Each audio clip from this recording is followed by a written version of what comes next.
There are two ways of introducing a soul into prayer, which should for some time be pursued. The one is meditation, the other is reading accompanied with meditation. Welcome to Here Be Giants, to the monastery. Here I'm going to be reading to you from Madame Guyon.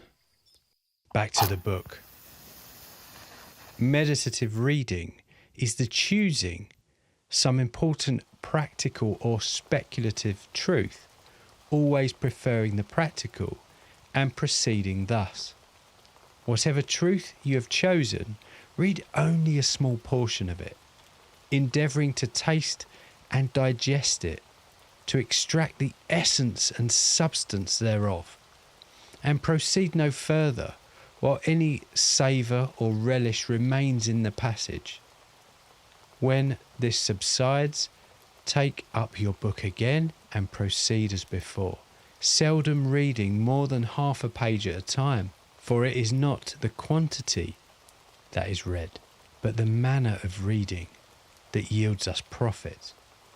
Those who read fast reap no more advantage than a bee would by only skimming over the surface of a flower, instead of waiting to penetrate into it and extract its sweets.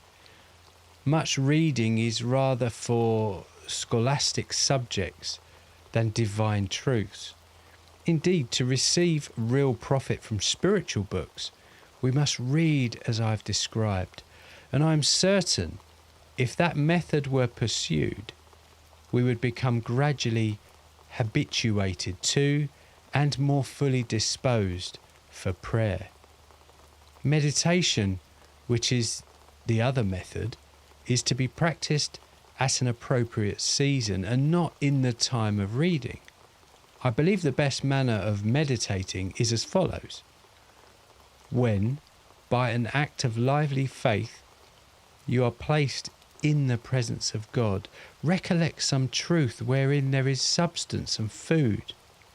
Pause gently and sweetly thereon, not to employ the reason, but merely to calm and fix the mind. For you must observe that your principal exercise should ever be the presence of God, your subject, therefore should rather serve to stay the mind than exercise the understanding. From this procedure, it will necessarily follow that the lively faith in a God immediately present in our inmost soul will produce an eager and vehement pressing inwardly into ourselves, and a restraining all our senses from wandering abroad. This serves to extricate us speedily from numberless distractions, to remove us far from external objects, and to bring us nigh unto our God, who is only to be found in the inmost centre, which is the holy of holies wherein he dwelleth. He hath even promised to come and make his abode with him that doth his will. St. Augustine accused himself of wasting his time by not having from the first sought God in this manner of prayer.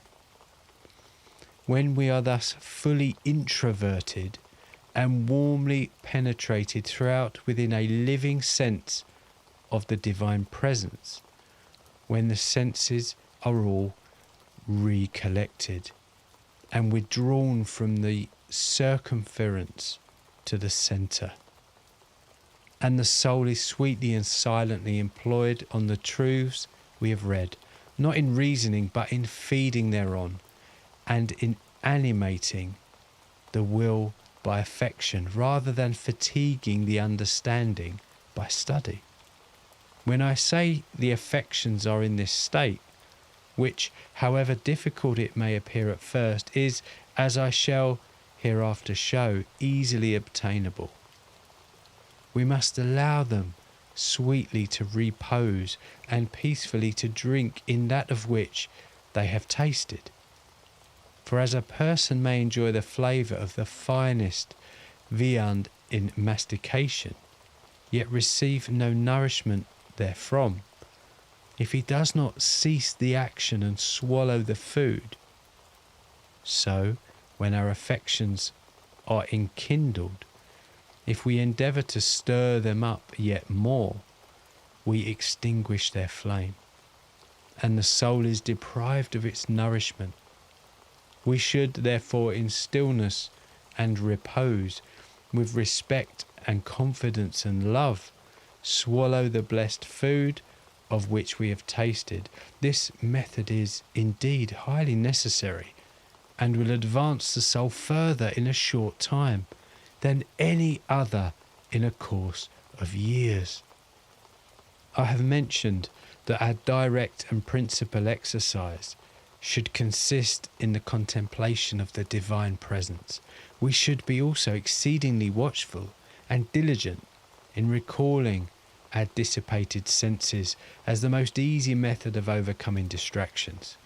For a direct contest and opposition only serves to irritate and augment them, whereas by sinking down under a sense and perception of a present God, and by simply turning inwards, we wage insensibly a very advantageous, though indirect, war with them. It is proper here to caution beginners against wandering from truth to truth and from subject to subject. The right way to penetrate every divine truth, to enjoy its full relish, and to imprint it on the heart is dwelling on it whilst its savour continues. Though recollection is difficult in the beginning, from the habit the soul has acquired of being always from home, yet when by the violence it hath done itself, it becometh a little accustomed to it, it will soon be rendered perfectly easy and become delightful. Such is the experimental taste and sense of his presence, and such the efficacy of those graces which that God bestows, whose one will towards his creatures is to communicate himself unto them. That was Madame Guyon, and this was Here Be Giants.